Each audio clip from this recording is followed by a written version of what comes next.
Thank you so much, and we can start now the panel. Good morning, everybody. Thank you for coming. My name is Aida Ponce del Castillo. I am a senior researcher at the European Trade Union Institute in Brussels, and I'm very happy to welcome you and the experts to talk about the intersections between the GDPR, the Platform Work Directive, and the AI Act. The idea is to look beyond algorithmic management and to see how AI systems impact us as employees, because most of us are employees either in a self-employed manner or with a more structured employment situation. But all of us at some point we have to face this, the fact that we need to exercise our digital rights as data subjects in the shape of employees. Today we are joined by 4 experts, but unfortunately, Anastasia Siapka from KU Leuven had an emergency and could not join. But we have 3 speakers whose expertise spans between law, data protection, and computer systems. Let's begin with our first speaker. I will introduce the 3 of them, and later on they will just show you what they have to say. Anton Ecker here on my left, he is an independent lawyer based in the Netherlands with an extensive experience in privacy law and litigation. He is also the co-founder and chair of the Association of AI Lawyers and a board member of the Privacy Collective.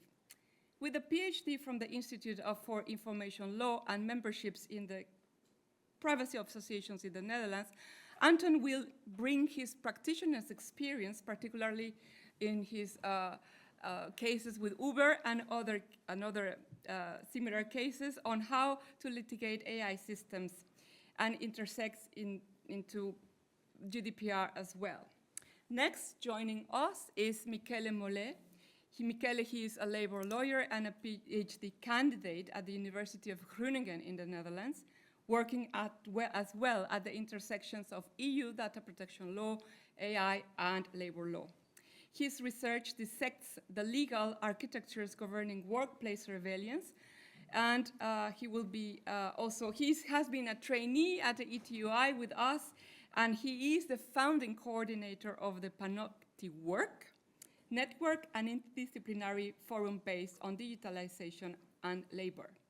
And from the University of Cardiff in the UK, we have Sandy J.J. Gould. He is a researcher in human-computer interaction at the School of Computer Science and Informatics and a member of the Human-Centered Computing Group. His work explores how digital systems shape people's experience at work, from crowd working to the everyday deployments of algorithms. So each speaker today will give us their perspective from their different disciplinary backgrounds, but with one task. They will interrogate whether the European framework was actually equipped to protect workers' rights and to activate the digital rights that we have. So with that, we can begin with the slides if we have the clicker here. And the context is the following. In the area of employment, doesn't seem to work. There you go. Much? You have to go up now. A little bit. No,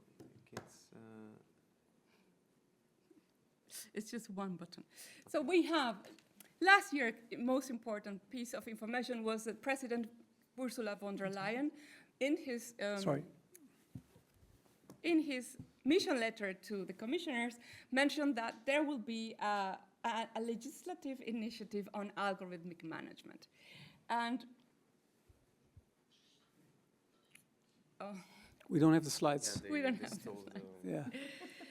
In her response to this mission letter, Commissioner Roxana Misato said there will be an initiative on algorithmic management, skipping the word legislative. So far, we don't know whether the algorithmic management initiative will take place of a directive, a legislative text, or something else like a consultation, a white paper, a soft guide, a guideline, or anything else. Thank you so much for that. So here it is, what the letter looks like. We also have the context that the EU at the same time wants to invest a lot, specifically to boost AI industry. And that AI industry is workplaces. So they might be fit in order to accommodate AI in for workers. Skills and talent is also an area in which the Commission is very interested on. And again, this impacts workers. We have the AI Act with a risk-based approach, and we all know that this is not really what perhaps accommodates to exercise workers' rights. We have indeed some provisions that relate to what systems are prohibited, in which circumstances they are exempted, and what are the situations in which there are prohibited practices, high risk or non-high risk. We also have some provisions that do mention the context of employment, particularly in information and participation, but not really information and consultation that the normal labor law directives would mandate. So the AI Act does recognize that there is a duty to inform workers. It does recognize that there are other laws, directives coming from labor law and social protection that do mandate to inform and consult workers. And very specifically, it also recognizes that member states can provide with more specific laws in the area of employment or collective agreements, those agreements that are drawn between employees and employers in order to regulate very specific areas of AI data protection in specific sectors also. And most importantly, we also have the Platform Work Directive, agreed last year also at the same time that the AI Act with less attraction perhaps, but very important because it is the only piece of legislation that does regulate AI at work, but in a specific context, platform work. So now platform workers do have similar rights to GDPR and rights in order to activate when they are working with these algorithms that is called algorithmic management. That is the context. Now, let's pass the word to our super speakers. Anton Ecker, you have the first round. Okay, thank you so much. Yes, my name is Anton Ecker. I'm based in Amsterdam. I'm a litigator. I've been specializing in digital rights cases and strategic cases for some time. Some of the cases were about risk profiling, for example, in the Siri case, where the Dutch government wanted to adopt a risk management system to assess what citizens might be possible frauds. That system was struck down by the Court of The Hague. Another case is the Uber case. Uber also uses a lot of risk profiling. So this is actually a picture of a hearing at the Court of Appeals in 2023, where like a bunch of Uber drivers flew over from the UK to attend the court hearing. They wanted to have access to a number of data categories, but also, more importantly, they wanted to have information on the logic of automated decision-making. And I think the decision by the Court of Appeals was a big win for the drivers because the court confirmed the applicability of Article 22, the article on automated decision-making, to some of the basic core algorithms of Uber. So work allocation, pricing, ratings, and automated deactivation. Those were all, according to the court, forms of automated decision-making. So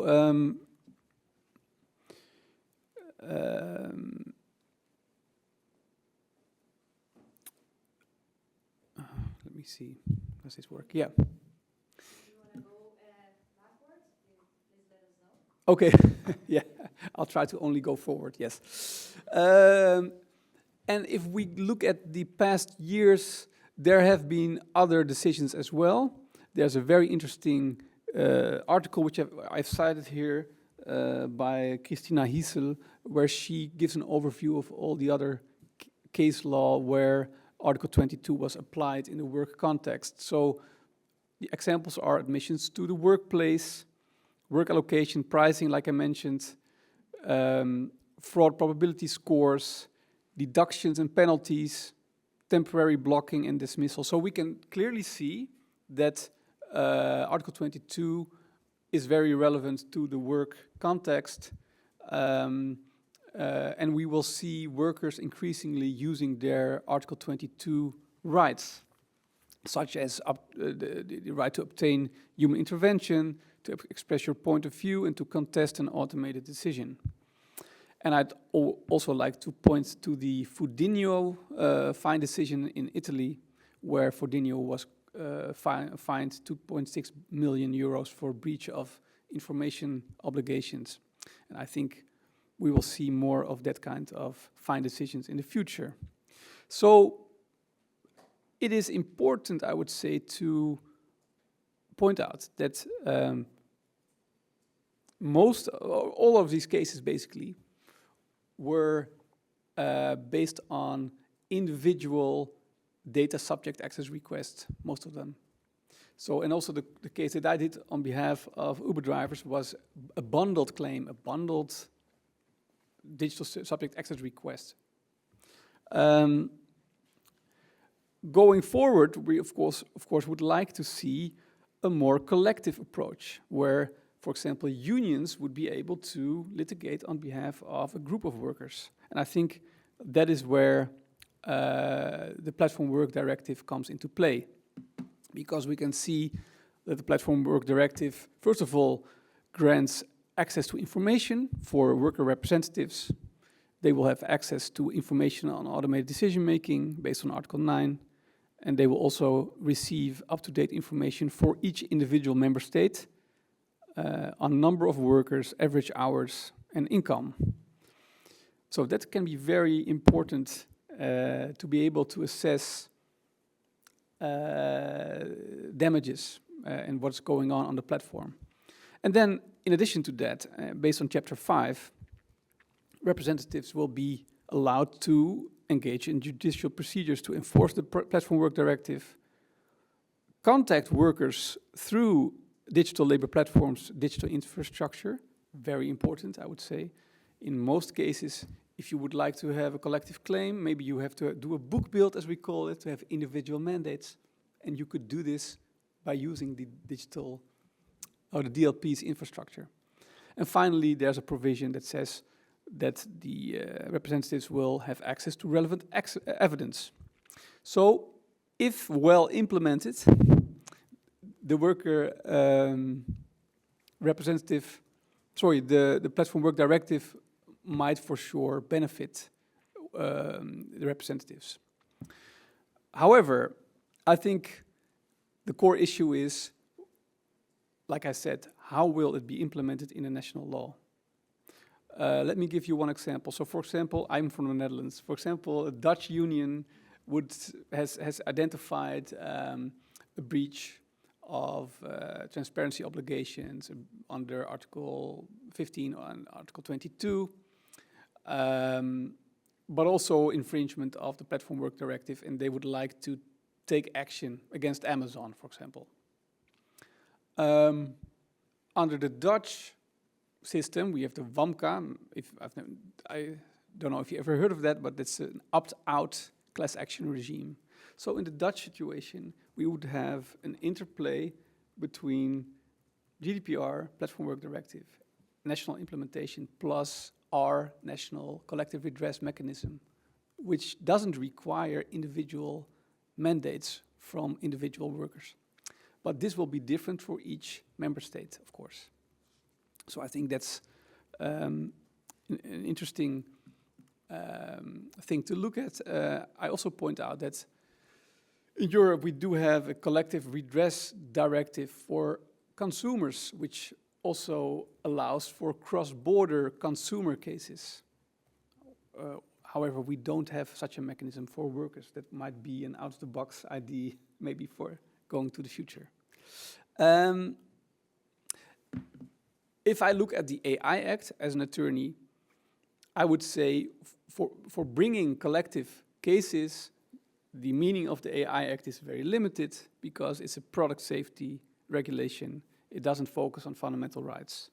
It doesn't grant individual rights. There is no such thing as an AI subject, like we have a data subject in the GDPR. So,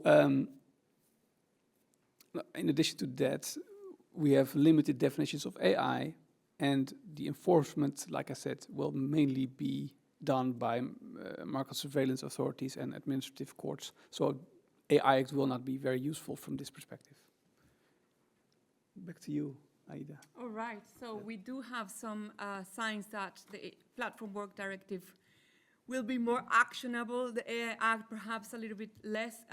From your perspective, Michele Mollet? Yes, can I have the clicker? Yep, thank you. Thank you, yes. So I will talk briefly about Article 5. Always, I will stay on the AI Act. I'm going to talk about the AI Act and specifically Article 5. I thought, okay, Article 5 is already enforceable, so we are talking about something that technically it's already, it's on paper more than other parts of the AI Act, which are still on a timeline.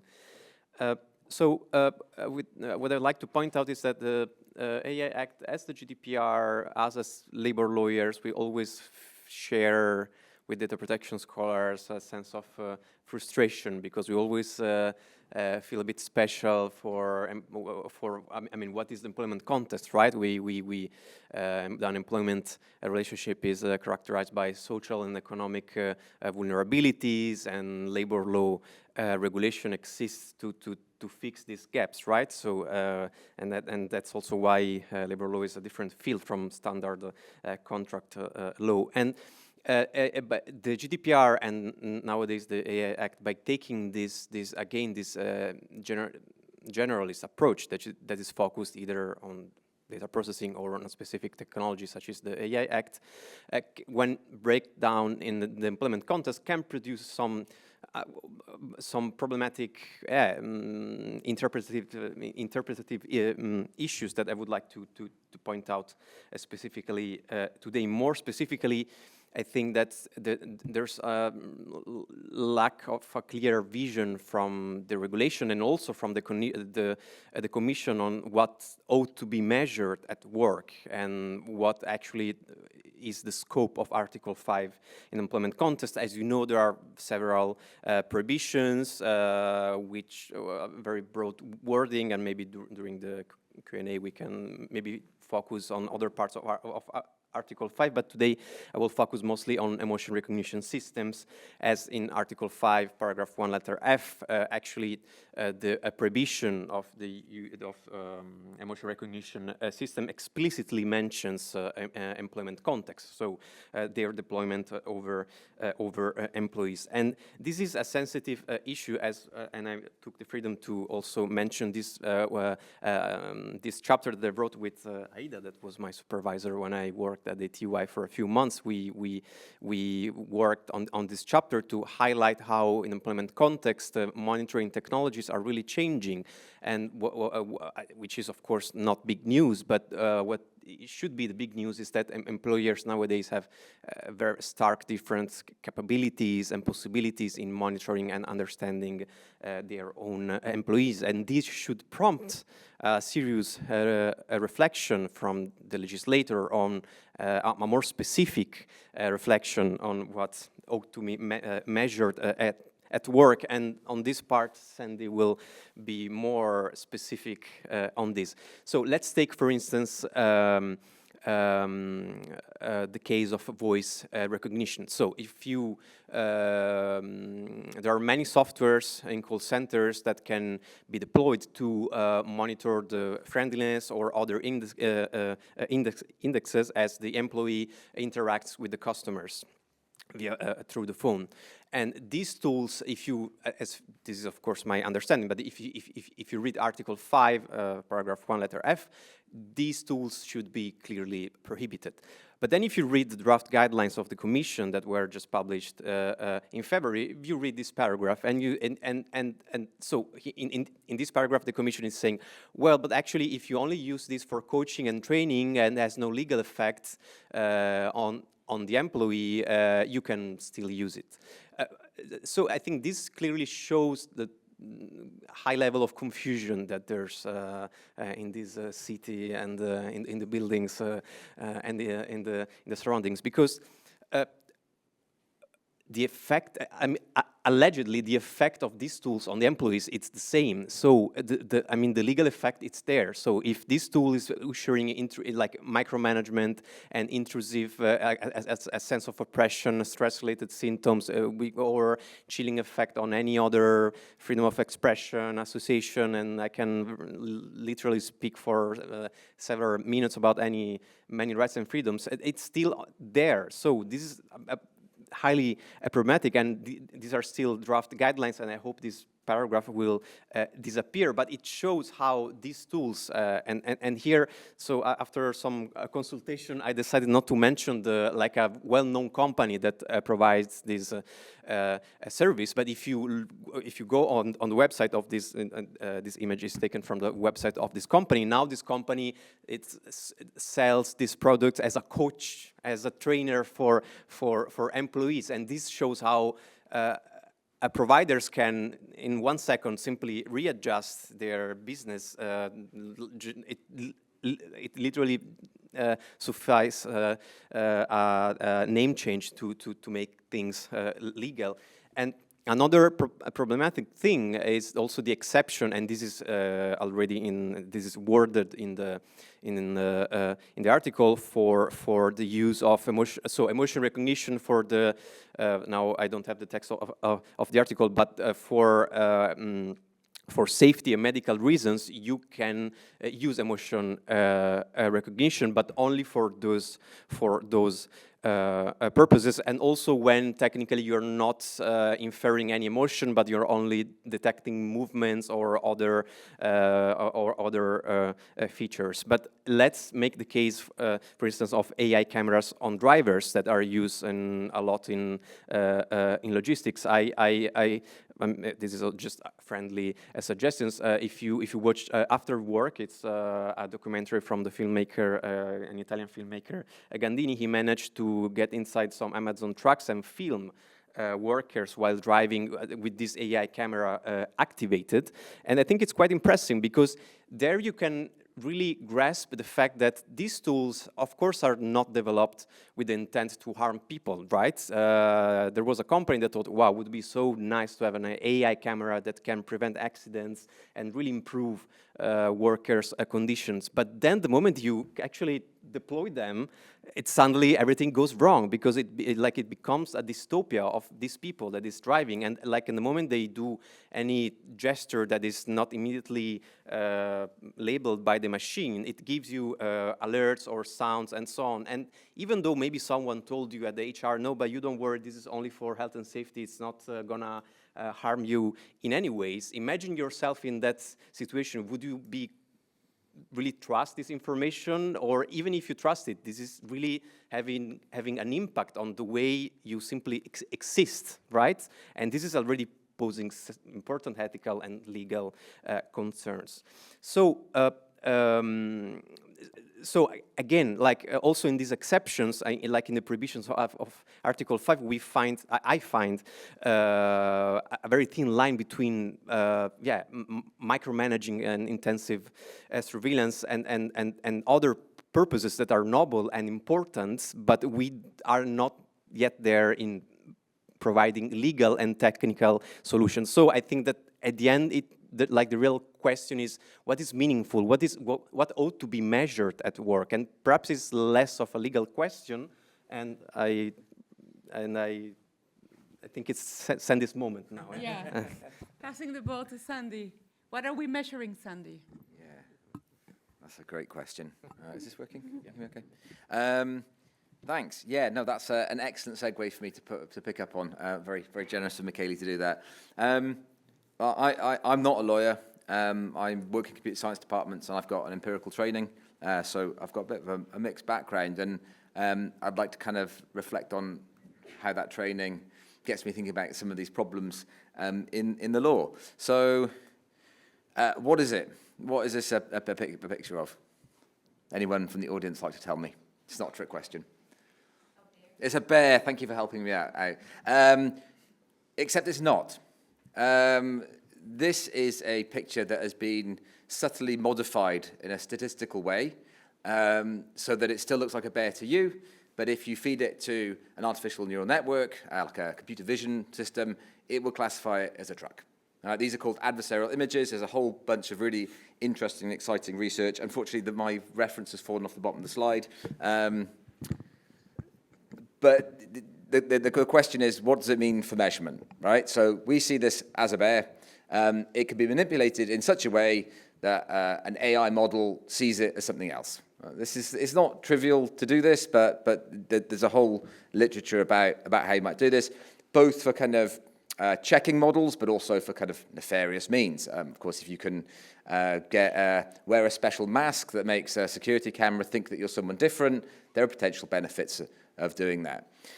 So this gets me thinking, obviously, in terms of measurement, if you consider this a form of measurement, measuring bears, there's something about the way these networks work that is not exactly like the way we think. Although, interestingly, the reference that's falling off shows that human beings are also attuned to the statistical properties of these images that get changed by these adversarial images. So human beings kind of can be sort of fooled by it, but we've got metacognition that means we go, well, obviously it's a bear, even though there's things in the image that make us think, there's something a bit strange about it. So this is real big implications for what it means to measure things, and my research interests are about work measurement. So how do we know what's happening in organizations? How do we measure it? And these are some questions that I always would pose to anyone, to an employer about how they're measuring what's happening within their organization. So one question is, what do you want to measure? All right? So there's lots of reasons why employers want to measure things. There's a different question, though, which is what you ought to measure. Right? So sometimes there is not a strong alignment between what an employer wants to measure and what they ought to measure for some particular business need. Right? So that's the first thing to say. And then the other ones are, what can be measured? What is actually possible to measure? Right? As an empirical scientist, this is a really big question. The thing that I want to measure may not be accessible to me. So the phenomenological experience of joy, that is not something that a psychologist can measure. A psychologist can measure all sorts of things that go with that, physiological states, thoughts from someone that's being communicated, but that actual phenomenon of joy is not measurable, at least by current scientific technologies. And so a lot of the time, the challenge with measuring things is that the thing we want to measure, the thing we ought to measure, is not something that we can measure. And so instead, we have to rely on proxies. Right? We rely on other things that we can measure. And then there's a third thing which comes back to what Michele's been talking, a fourth thing that comes back to what Michele's been saying, on what you're told can be measured. So a really important thing in these contexts is that a lot of these tools, a lot of this software are provided commercially through the market by third parties. Right? So there are claims about what these technologies can and can't measure. And validating those can be quite difficult. So there's a few things going on. It sounds simple. Oh, I want to measure, I'll give an example now, whether people are in the building or not. Right? So it seems superficially that's a really simple question. But actually, once you start to scratch the surface, it becomes more difficult. And once you turn to something like emotion, like whether people are in the building or not, you might say, well, that's kind of objective. We can measure that. Once you turn to something like emotion, things get really complicated. Or once you turn to productivity, what does that mean? Right? What does it mean, especially for the kind of work that I do for a living? Right? I'm an academic. The kind of work that I do for a living. How do you measure? How do you measure the work that I've done in a given day? It's not a very simple question at all. So I'd like to use this example of building occupancy. It's a thing that many organizations measure for all sorts of different reasons. Sometimes they measure it for energy efficiency reasons. You can control your heating, ventilation, air conditioning based on occupancy. Other companies, other organizations use this building occupancy for different purposes, like checking whether staff actually turn up to work. So we want to measure this thing. We've decided as an estates team we're going to measure building occupancy. There's been the board has decided that we want to measure this. We're going to try and save some money. We're going to measure it. One way to do it is this really simple way. It's a passive infrared motion sensor. This one is from my office. As far as I know, the one in my office only is used to turn the lights on and off. So if I go out of the office for a while, the lights turn off, at least to my knowledge. I don't know. Maybe it's measuring something else. I have no idea. This is above my head and I have no idea what it reports. But this is a relatively simple piece of technology. Here's a circuit diagram. This is not particularly complicated. Basically, what happens is there's a sensor in there that can kind of see, if you like, it's not a camera, but it can see infrared in a room, and changes in what it's seeing makes it say something's here or something's not here. So for this particular one in my office, if you move around in front of it, a little green LED goes on and says, hey, there's something moving, there's something in this room. And that's kind of what it does, right? So that's one way you could do this. Of course, the problem with this kind of technology is if I got a halogen heater on a lazy Susan going round and round, this thing would think that the room was occupied, right? Because, infrared has changed. Infrared has changed. Infrared has changed. There's somebody in this room. There's someone moving around. And it would just be a halogen heater on a lazy Susan. So a bit like mouse clickers, right? I don't know if you've encountered these, but it's the idea that in companies that monitor staff activity through how much their mouse moves, well, people just get these little USB things that simulate a mouse moving around the screen, right? So it can be fooled. So you might say, well, this is not adequate for our purposes because we have a contentious relationship with our staff, so instead we're going to go with something a bit more sophisticated that can't be tricked by a halogen heater spinning round and round and round like a kebab.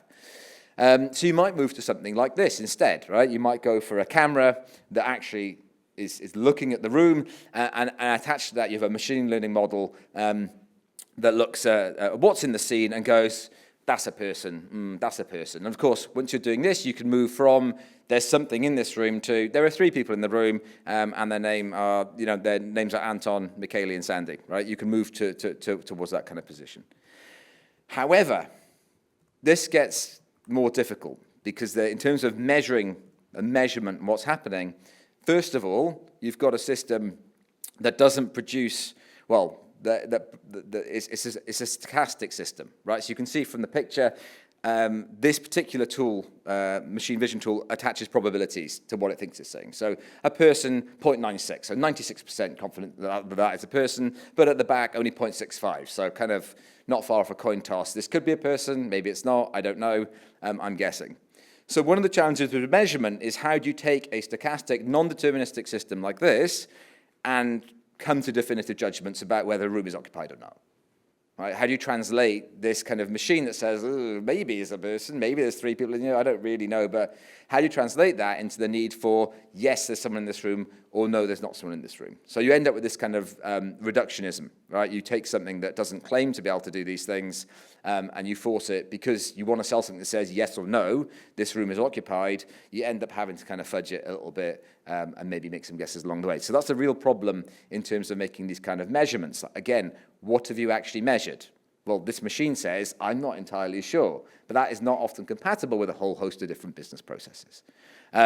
Also, within this, this camera can measure all sorts of other things as well along the way, as well as measuring, is there someone in the room? This is going to measure, or potentially measure, what are they eating for their lunch? How many times did they pick their nose today? All sorts of other things can be measured through this camera, right? And because these tools require inferences to be made, ultimately you're making a guess, a very informed guess in some instances, but you're making a guess, and that is that means there along the way there are inferences that feed into other processes, and that means that what am I actually measuring here is not a super straightforward question, right? So these technologies go from a simple thing that could be confused by like a kebab maker to something that creates different kinds of confusions and make it very difficult to know what's being measured. And this is just for the simple example of, is there somebody in this room or not? This is not getting towards productivity. This is not getting towards what someone's emotional state is. It's not addressing any of these kind of questions. So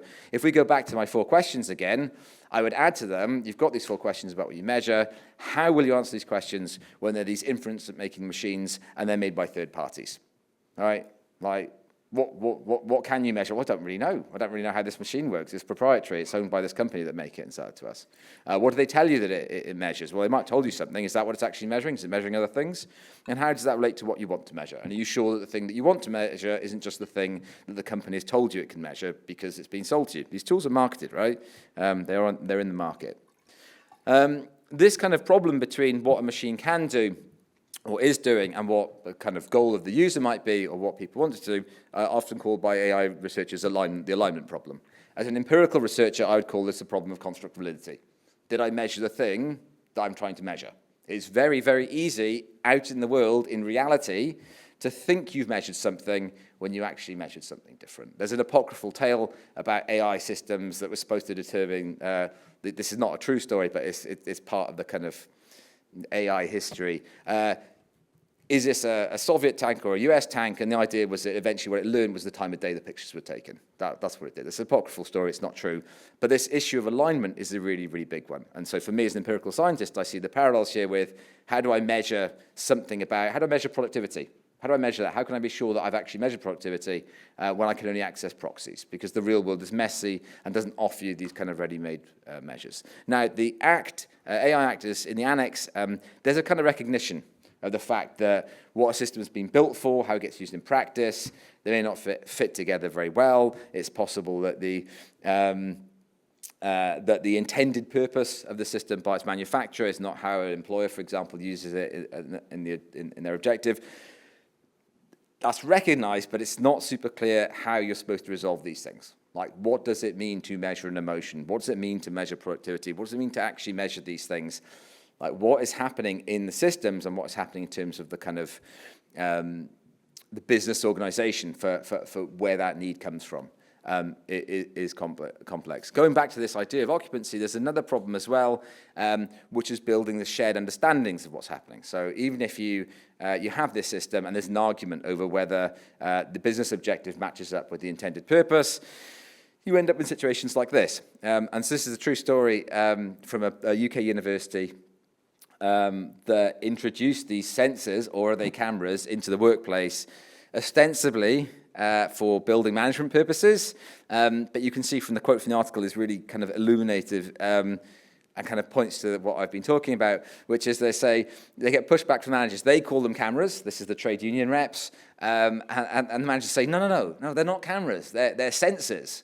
And it's like, words do matter. Like these things, like the difference between, in the workplace, a camera and a sensor feels quite big, but ultimately all cameras are sensors, right? So how do you start to draw these lines? So even the words that we have, the vocabularies that we use, make it very difficult to establish these kind of shared understandings of what is being measured, what is doing the measuring, these kind of questions.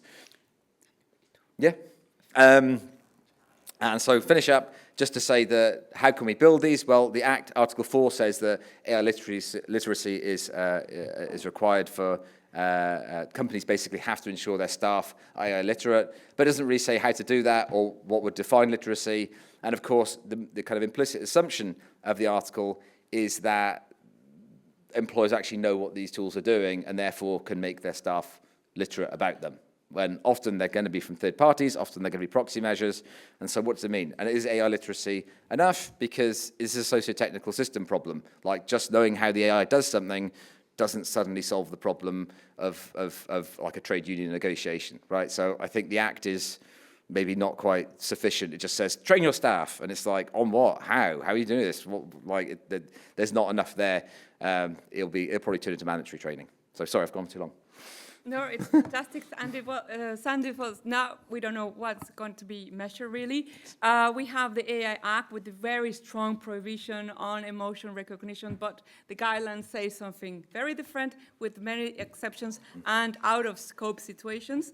Of course, the guidelines only look at biometric data. Non-biometric data is out of scope, so we can be measured on all sorts of things that we don't know about. The Platform Work Directive, interestingly, has a prohibition without exception at all about emotion state.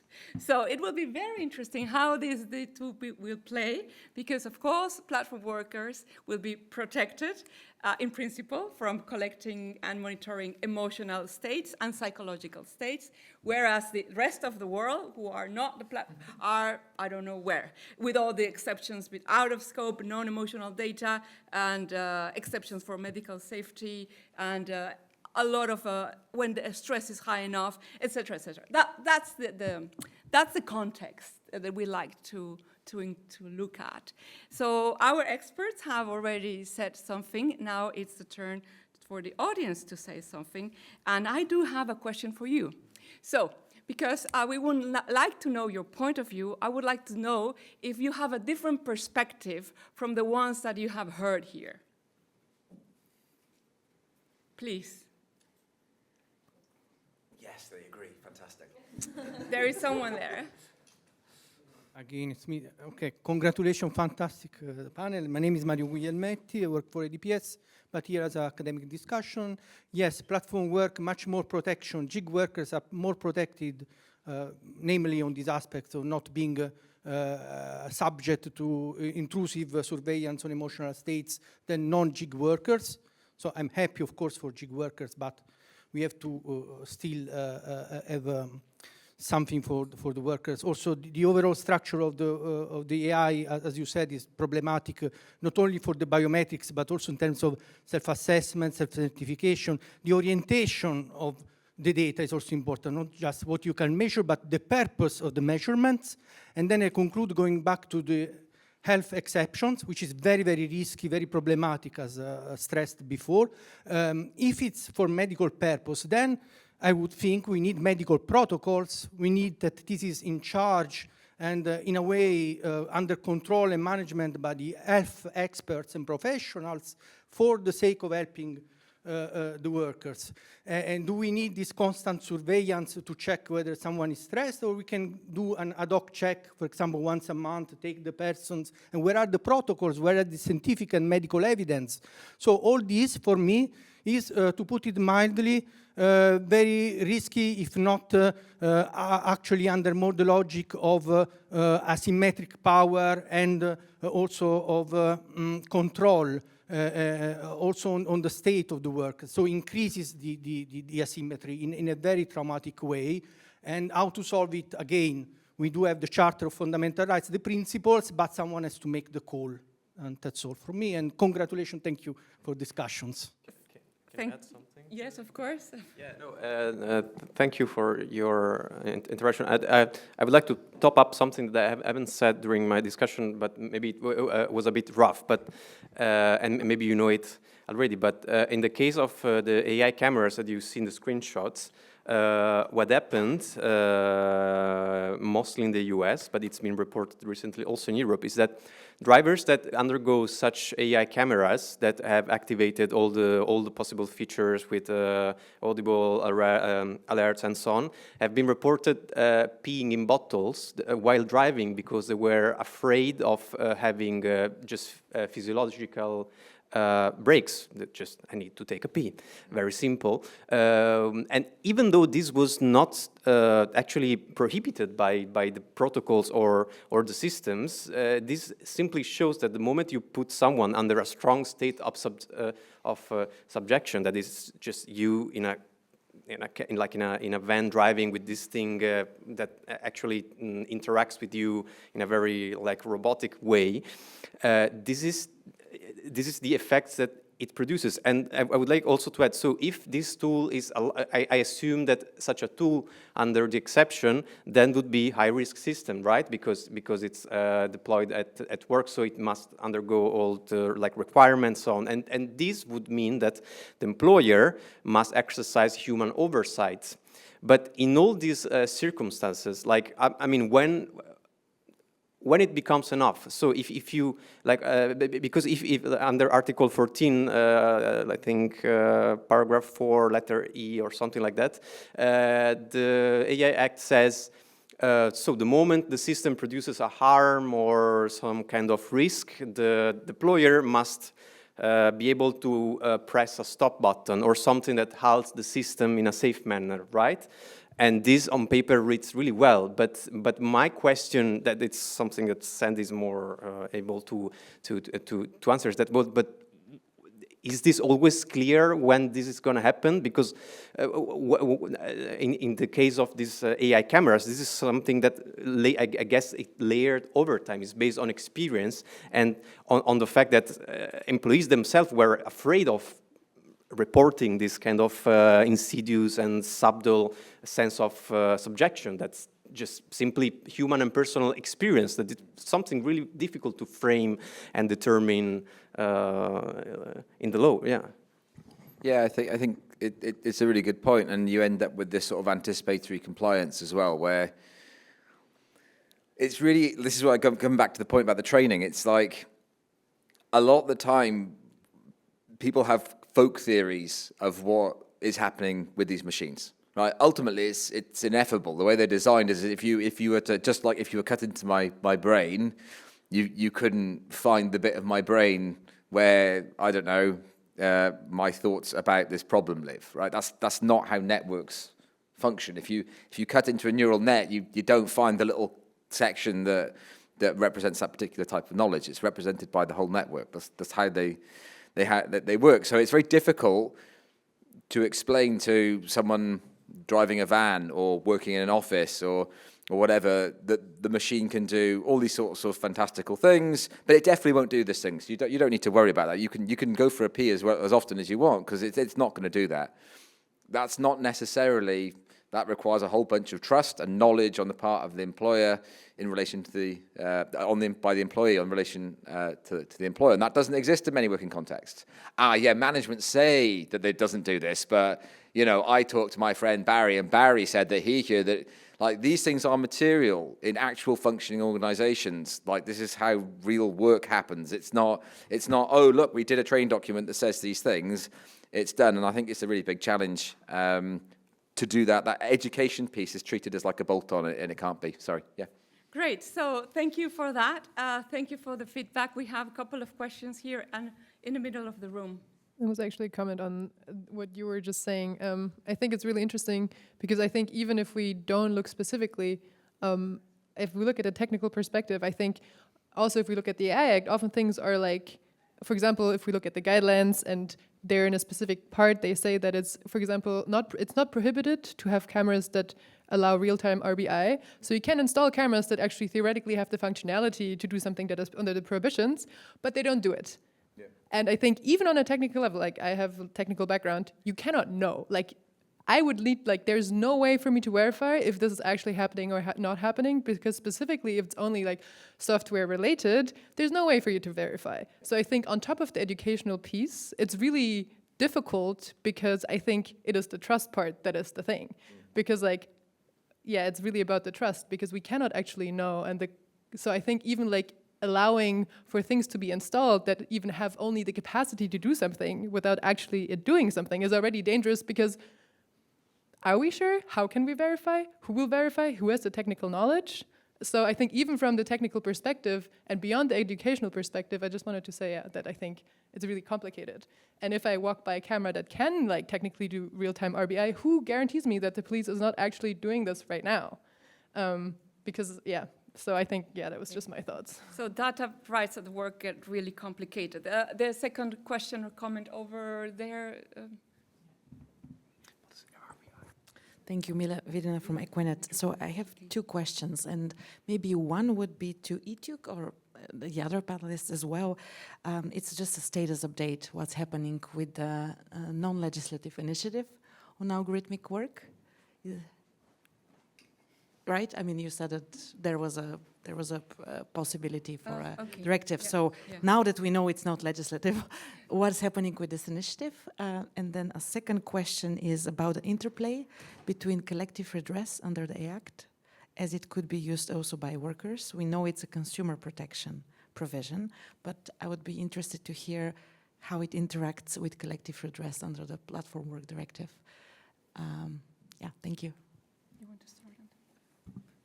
So, sorry, could you clarify? So what part of the AI Act were you referring to? I'm talking about the reference under, was it Article 85 or is it 86 already? Remember the older numbering, where there is a reference under the remedies to collective redress directive. So it will be the consumer protection directive. Yeah. Yeah, it's because it's... Yes, so that would not be relevant for platform workers because they are not consumers. But I guess what I was trying to get at is there a way to remedy some of the, basically to expand the scope of the protection and to enable some collective action as well? For violations of the AI Act, you mean? Yes. I wonder that I ask myself the same question I I don't really know. Yeah. Maybe you could construct it as a tort towards individual workers to say, listen, you are violating these provisions, and this is also unlawful towards us as workers. Yeah, I'm but not then sure. That would really require some additional legal research Yeah. if this is possible. As a tort, it would be different jurisdiction. But, Yeah. sorry? As a tort, it would be different jurisdiction. Yes, yeah, it might be different for different jurisdictions, but in most cases you would suspect that those violations would probably also encompass a violation of GDPR or Platform Work Directive, because you have the very broad standard of fair data processing, for example. Yeah. Yeah. Michele, you Sorry. wanted to add Thank you. something? Yeah. No, I just wanted to add on this specific point of collective redress that as also Ada referred in the overall framework and introduction of the AI Act, there are some references to information and consultation frameworks of EU law, specifically the information and consultation directive, but then when you go to the remedies, indeed, and also you look at the like the market surveillance part of the AI Act, where also you can see a very strong tie with consumer law, EU regulation. My point of view is that, of course, perhaps under a litigation perspective and a great deal of organization on the part of trade unions, it can be leveraged. But to me, the distance is so big, and consumer law, it's so different and presents so many, so little contact points with the basis and the way labor law is designed, but also applied, that for me, the ultimate, like the final answer, it's always we should have something more, if you allow me an Italian word, ecumenical approach, and not just focus on platform work, but to have something that really tames and untangles algorithmic management for all employees, not just because now it's a bit paradoxical, but nowadays, I mean, they are not privileged, but in a way, under EU law, somehow platform workers now ended up with a privileged status compared to all other employees. Of course, they're not, because they have because they are not in the material world, but if we live in the EU law world, yes. So, yeah. So that brings me to the question on the legislative initiative. Maybe I should clarify. I don't work for ETUC. I work for the ETUI, which is the research institute. I am a researcher. I am not a trade unionist, so just to clarify that. So I said that the Commissioner, President von der Leyen, she promised in various occasions a legislative initiative on algorithmic management. Through the mission letters, that legislative initiative, if you read the text, is an initiative on algorithmic management without the legislative. It doesn't mean that it's dropped out. We just don't know what shape will that specific initiative will take. It can be indeed a legislative, hence a directive, because it will be a labor law, not a GDPR, but it will be a directive. Second, it could be a consultation between social partners, meaning ETUC, the representatives of employees and the representatives of employers, Business Europe, talking together and agreeing on something. It can be something from the Commission, guideline or white paper.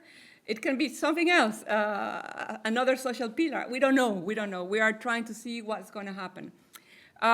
But there will be something, so we have to be very attentive to that. My question to you, meaning to you, all the audience, would be, if you are a DPA, or if you could take the role of a DPA, what are DPAs going to do about this situation? About having the Platform Work Directive providing rights, and not having the Platform Work Directive becoming a GDPR situation, meaning the GDPR takes a lot of time to enact it and to activate it, for the DPA to understand, get into an investigation, open a case, and maybe find a company and say your algorithmic system is surveilling workers, or what can we do? Please tell us.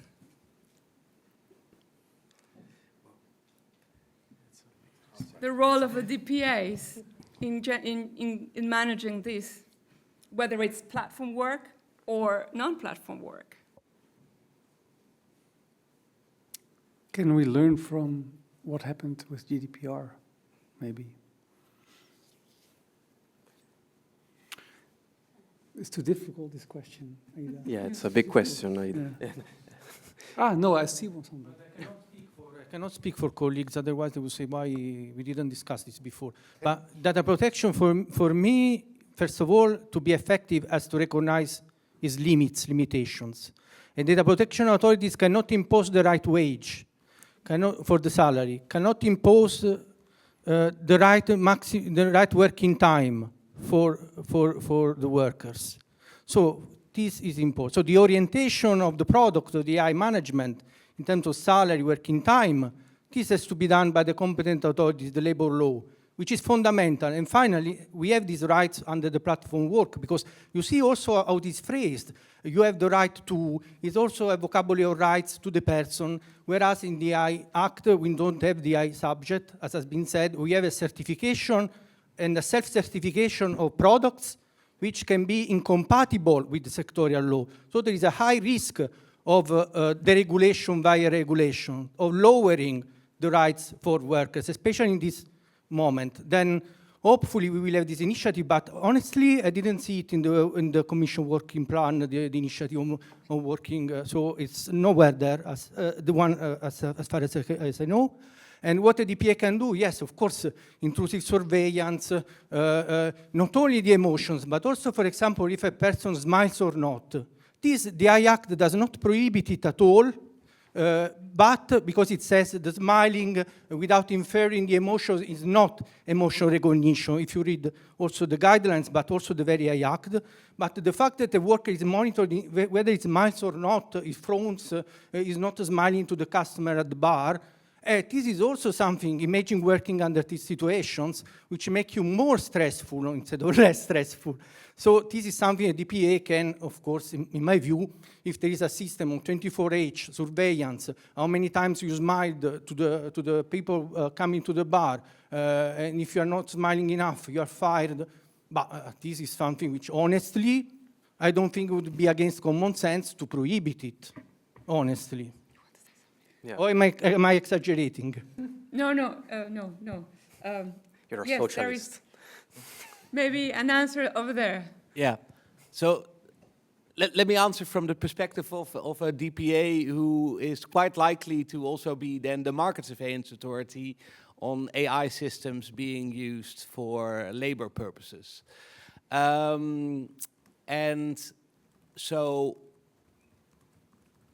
in order to come to like final decisions with respect to the legitimacy and the compliance of the data processing, there of course you have to go through a GDPR review and come to a judgment there. But I think actually when you have immediate impact and immediate harms, the AI Act approach here, the product safety approach, is pretty effective if you want to have quick results, because that's the beauty of how product supervision works. The responsibility and the burden of proof and the work is always there with the providers of those systems, and in the way that the AI Act is drafted, that also has consequences for how organizations use those AI systems. They also really need to use and can only use the AI systems if they follow the manual for the system, if you could call it so, in exactly the right way. Now, there are, from top of my head, 3 types of serious harms, which really which really force the market surveillance authority to act immediately. One is someone has died, I mean, that's the most serious of consequences. I think really serious physical injury, that's one. And then the third one is an impact on fundamental rights. So at the moment, when the market surveillance, through the reporting obligations that there are, which also enables it to be proactive, because both the users of those AI systems and the developers of those AI systems, including used for platforms, will have to report to the Market Surveillance Authority that something has happened.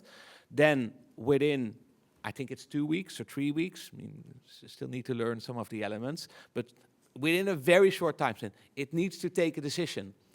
And that's something that I really like, because that's really completely a different way of working from the GDPR type of supervision, where also we as an organization are very diligent. We take our time, we build our case, and then once we're really certain, then we take our first step in the decision making. And then, of course, you have a whole process where you have a discussion with the company who is the data processor. But with the AI supervision, because it's product safety, you first take a decision because you need to prevent from a safety perspective. You first take a decision, and then once you know more information, then you revisit that decision based upon always new information provided by, in this case, the developer of an AI system. So in that sense, I think the AI Act can be a helpful mechanism in order to encourage speedy action. Well, that's very good news. Another perspective, this is what we were looking for. Guys, would you like to add something? Or is there any question before comment? Please, thank you. I just wonder why we keep coming back to GDPR when we talk about workers' rights. We also have non-discrimination law. And that's my perspective. If you discriminate gender, disability, and age, are not sensitive data. They're not special categories. So you could surveil and oppress workers on gender, disability, and age. And beyond that, because of the nature of the algorithms work, you infer data. Yes. You infer data. So you have synthetic data also leading to biases and to structural discrimination, on top of course, anonymized. So I think there are big limitations in GDPR when it comes to unequal treatment discrimination of workers. Great point, and I fully agree with what you're saying. So I think GDPR lawyers tend to overlook non-discrimination law.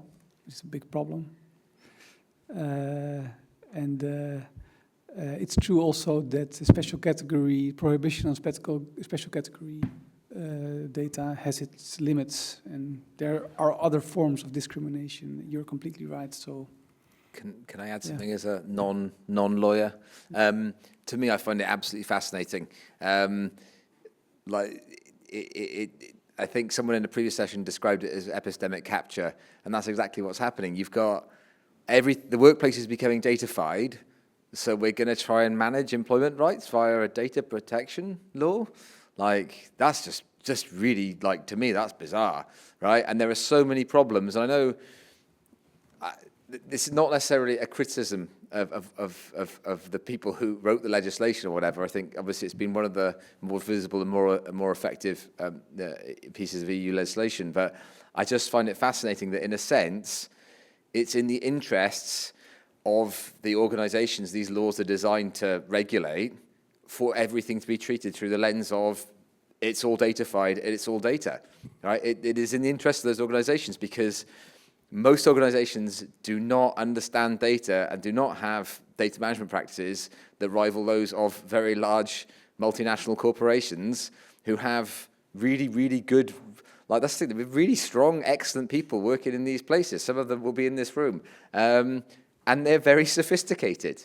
And if you engage in this kind of reductionism, that everything will be managed as a data and data privacy issue, you're playing their game.